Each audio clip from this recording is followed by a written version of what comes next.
Am I an idiot for accidentally causing the death of my abusive stepdad? When I was 9, my mom met a man who, for the sake of the story, we'll call JJ, was an unremarkable man. He was a chef and he was from New York, living in South Philadelphia at the time. My mom, being emotionally unstable, decided to give him a try after lots of past relationships not working out. Seriously, she has a bad taste in men. And I feel it is a good time to mention my dad is dead from a drug overdose. Philadelphia man. Drugs are everywhere. So my mom was desperate for someone to be that guy who is good for her and me. She gives Jay a chance and out of nowhere, boom, Jay has cancer. Came out of the blue and my mom's heartstrings were pulled by him and she was attached to him for good. I was 9 at the time, so I was a stupid kid who never thought my mom could be wrong. Well, I didn't notice her getting black eyes, but my grandfather did. So one day at a corner store in my neighborhood, he decided to beat Jay black and blue. He was stuck on the couch for days, and looking back it brings a smile to my face. But he convinced my mom that my grandmother, who was manipulative, manipulated my grandfather to beat him up, so we have to move. After an intervention was held, holy freaking poop, I was there, it was wild. My mom had decided to move. We packed our things in our van and I held my 90-pound Rottweiler on my lap and we moved to freaking Florida. Chapter 2 fucking Florida. I'm gonna admit, life kinda sucked here. For 5 years I was stuck in such a dumpster fire of a state with no family support. My mom was abused daily and I was mostly mentally abused. I also lost my great-grandmother at this time and I wanted to go back to Philly for the funeral, but Jay said no. Eventually in 2021 my mom left Jay. And then the worst night of my life happened. Chapter 3 Halloween 2021. I was still in Florida, shocker, and I went trick-or-treating with a younger friend. At this point in time my mom was paying for Jay's new apartment because she just wanted him gone. Well, he broke into our apartment, took my puppy for a walk. It was a weird time to care about a dog while committing a crime, but hey, my dog had fun and smashed everything. My mom decided instead of calling the police she would confront him with me. Alone. So we went, and as a precaution my mom had a knife on her. We went, and when we got there was a girl with Jay. A fight ensued and I called 911. I also beat the everlasting poop out of Jay. Unfortunately my mom couldn't see that and thought Jay was winning. So she stabbed him. Non-lethal, his fat got it, he didn't go to the hospital. So when police showed up they gave a good look at my mom with choke marks from the fight and arrested her for assault and breaking and entering. Chapter 4 Leaving Florida and having a very merry Christmas. Well, the trial came and went. My mother is off the hook, but she will be a felon until the completion of a program. So we left him in Florida and decided to move back north to New Jersey. My mom breaking up with Jay was due to me because I pushed hard for it. Life continues. But November came around and I received news that made me burst out in laughter. Jay's sister came forward and told us he shot himself in the head. I even read his suicide note and everything. I ruined his relationship with my mom and karma came back. Life goes on, and he dies unloved and alone. Edit. Thank you all for the supportive comments. I do want to clear up one thing. My mother has mental issues and she was diagnosed wrong. She was taking medicine that made her worse, not better. She's on track to get off her current medication and take new medication soon. Edit 2. I don't feel guilty about what happened. I actually feel angry that he's dead. I would rather have him live as a homeless bum with nothing in his life. Unfortunately, he took the easy way out, which was the bullet. But still he's dead, so I get some comfort from that. Not an idiot. You saved your mother from his abuse. What he chooses to do after she broke free of him is on him, not you. If your mother had been the one to kill herself because of the abuse, you would have regretted not getting her out of the situation for the rest of your life. If you aren't already, please look into a therapist. You did good fighting for your mom, honey. Not an idiot. Jay was an adult who made his own choices. If he had wanted your mother to stay in his life, then maybe not abusing her, and you would have gone a long way toward keeping the relationship intact. You helped your mother distance herself and you from a toxic abuser. You were on the right. If Jay couldn't deal with that, the onus was on him to seek professional help. He didn't. That's on him. Is he responsible for killing his stepdad? Let me know in the comments. Now, am I an idiot for making my mom homeless after she stole from my grandma with dementia? Background: I had a pretty terrible childhood. Don't get me wrong, I have heard of way worse, but it was far from healthy or normal. When I was young, my parents were millionaires, my father's parents owning several of the largest businesses in the region. They divorced before I was a teenager, and both of their lives plummeted downhill. By the time I was 16, I was living on my own. Drugs, alcohol, and addiction have long since killed them both. Neither of them ever worked a job since I was a teenager. Both of them died homeless before the age of 50. Here's the situation. I joined the military and left town without ever looking back. As more years passed, I added more and more distance, physically and mentally, from my parents. When I was 20, I learned that my mother had been arrested for stealing a large sum of money from my grandmother, who was living on her own.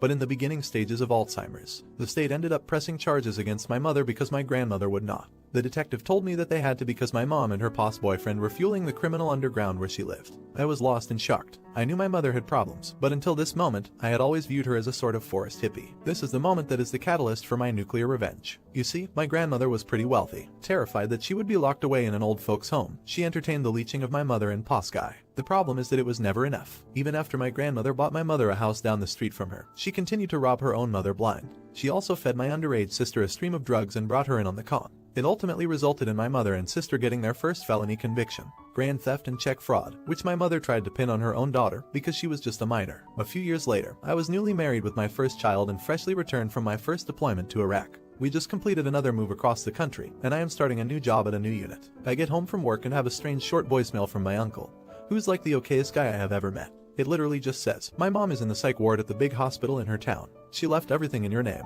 I'm flying back home." This is where I learned that the legal document my grandma had me sign when I was 16 made me the executor of her estate, power of attorney, etc. My unit arranges a very generous amount of time off to fly across the country and deal with this bizarre scenario. She lived alone in this massive house. My mom had destroyed the house my grandmother bought her, then moved into grandma's house on the auspices of caring for her. There were so many fleas inside that contractors I hired to make repairs wouldn't go inside. Needles everywhere, and for some reason, everything was an ashtray. It was an insane thing to experience. I still refused to interact with my mom at this point of my life, but now that I had the keys to the kingdom, aka access to the pot o' gold, she tried to worm back into my life with a renewed vigor. I always just told her to frick off. My grandmother, in the meantime, had been deemed unfit to live on her own. I was 23, with a new baby and marriage, if you remember, so I made the poor decision to put my grandmother into a nursing home. I fixed up the house, rented it to create passive income so she would not deplete her savings, and headed back home. Of course, Grandma is spicy and got kicked out of her swanky retirement home when she broke a coffee cup over some other lady's head for snooping around in her room. She was apparently wearing my grandmother's shoes when she got clocked. The same woman, a resident, had propositioned me in front of my wife when we were touring the facility. She was a different kind of the same spicy as Grandma.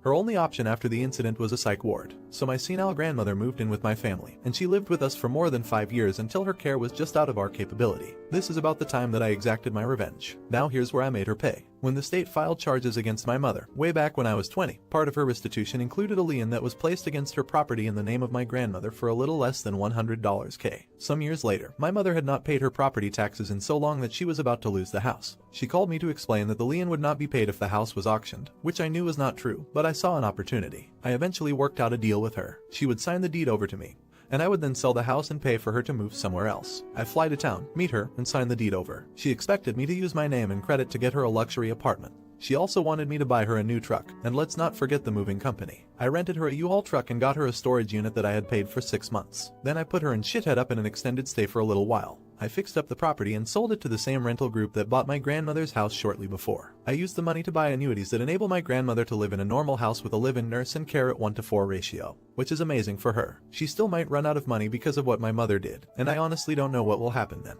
She's got some years before I have to worry, and she is just shy of 100. My mother was on the street within 6 months. The last time I saw her, she looked like the crazy person who lives under a bridge. She did at one point. She was covered in sores, balding, and high on meth. She'd received a Social Security disability back payment of what would have been a significant amount for her. She died in a hospital less than 3 days later, partied herself to death. The boss dropped her off at the curb and never saw her again. I told the dude I would give him some money if he gave me the key to the storage unit. Somehow, years later, she had managed to keep it. I shared the loot with my siblings, gave Poss $100 and closed that chapter of my life permanently. Not an idiot. I have no sympathy for people who rob from their parents and also bring their children in. Not only that, but your mother also got that same child addicted to drugs. For your sister's sake, I hope she recovers, but that isn't anyone's responsibility but her own. Now, for the next story. Am I an idiot for canceling my wedding? Over the past year and a half, my fiancé, Jose, 27, male, and I, 25, female, have been planning a wedding for July of 2021. We've been together for 10 years and have lived together for 3 years. Jose and I both don't like the pomp and circumstance of weddings, and we're hoping to have a low-key, inexpensive one.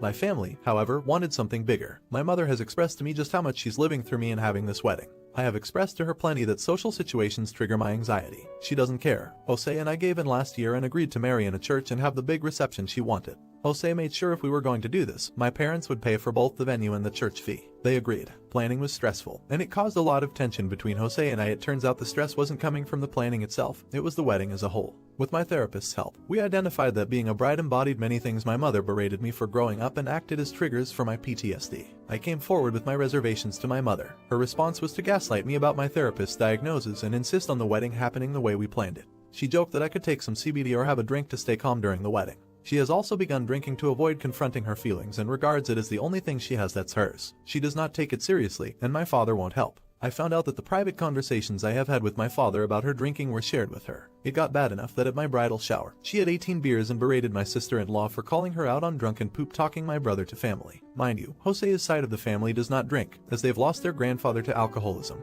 I feel horrible they were put in the position of having to watch her. When trying to make amends between my sister-in-law and her, she decided to take me on a car ride in which she screamed at, gaslit, and berated me for accusing her of being an alcoholic. She apologized for this half-heartedly, expecting me to forgive her and move on. As a result, I've gone no contact with her. Jose and I made calls and canceled the big wedding altogether and are instead going to quietly get married at the courthouse to set it with a small group present. Half of the deposit from the venue is non-refundable, but we decided to take a small personal loan to make sure we don't owe my parents anything at the end of this. His side of the family is completely on board, while mine is sending emails and pleading with me to be a better person and make up with her. I know I've made a lot of missteps in this. I should have set my boundaries much earlier in this mess and stayed firm in not having the wedding. I wanted to hear from an unbiased party whether I'm being unreasonable. Am I an idiot? Update. Yesterday, I married the love of my life and partner of 10 years in a quiet little backyard ceremony. 15 people were there, friends, family, and Jose's immediate family. The ceremony took all of 15 minutes thanks to our amazing JOP, and the celebration was fun.